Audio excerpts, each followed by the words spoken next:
Hi, my name is Elizabeth Hilliard and I'm talking about my asthma. So I was diagnosed with asthma, I think probably about 5 or 6 years ago. I'm a singer, so yeah, so most of my symptoms were like really bad coughing fits. Um, and for years, whenever I had a cold, like since about 15 years ago, whenever I had a cold, I'd get really, really bad tightness in my chest, which only happened when I had a cold. And when I talked to my doctor about it, they prescribed the Ventolin. She prescribed the Ventolin inhaler, so I used that when I had a cold, and it generally worked. And I didn't have really bad tightness, but I still had these really bad coughing fits. But that was just part of having a cold.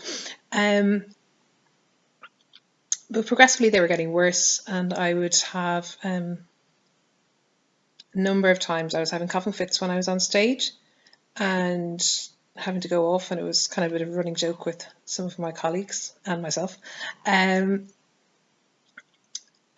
wood fires would tend to make me cough like much more than normal.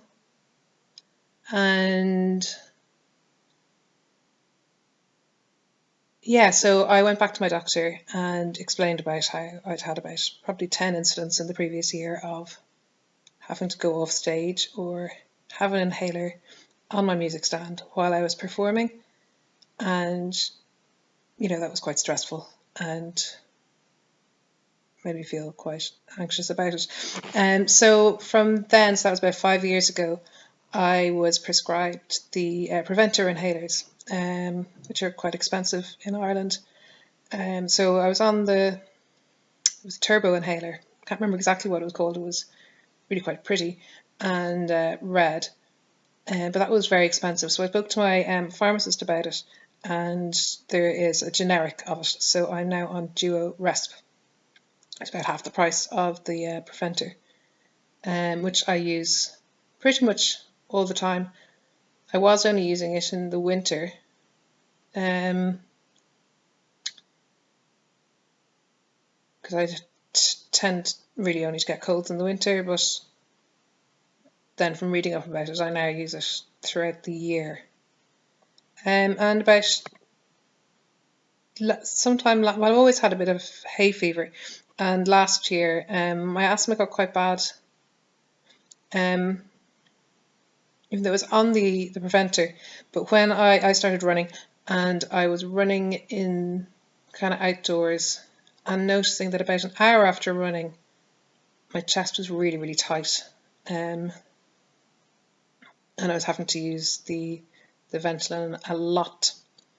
So I'm now on preventative hay fever medication, so that seems to have cleared that up completely, which is great. But of course, it's quite expensive, and yeah, it'd be great if I didn't have to pay for all this medication, but I do, and that's okay. But I really feel that there will be some people who can't afford it and are making decisions about whether they're going to buy it based on what that means they have to give up. And so many people are die of asthma that I think that's wrong. I suppose my last kind of episode with asthma was before, sometime about November. I had a really bad cold and I was kind of feeling quite under the weather, but I normally walk for an hour to get to my work on a Tuesday, which I really like, and it's through the park, and I really like it, but there's a little bit of uphill, and I was going uphill and I was like, oh my God, I literally can't keep going. I was getting breathless and feeling like quite under the weather.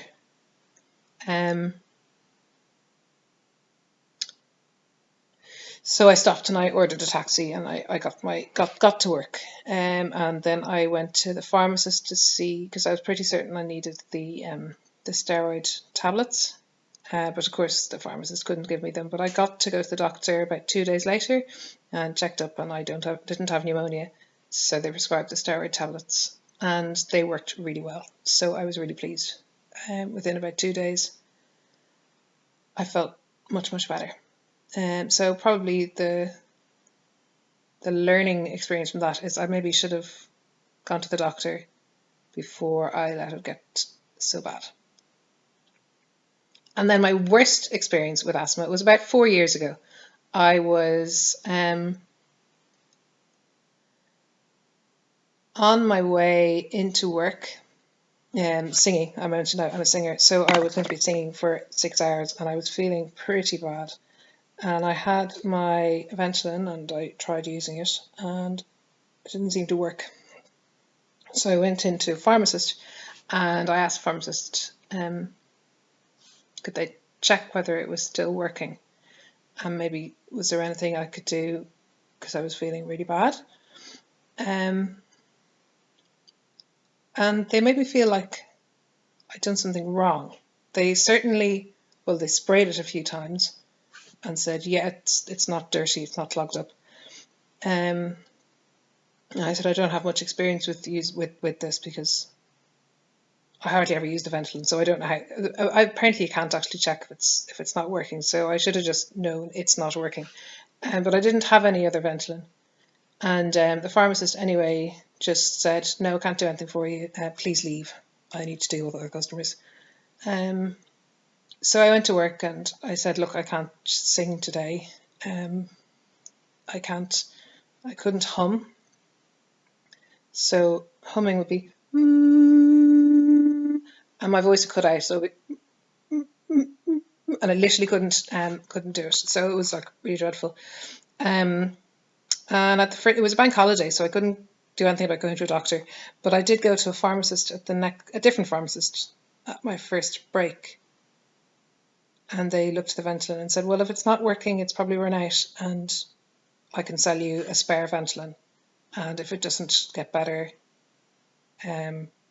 call the hospital. And I thought that was much better advice. So I don't know of any system to report the first pharmacist, but I've certainly never gone back there. Keep well.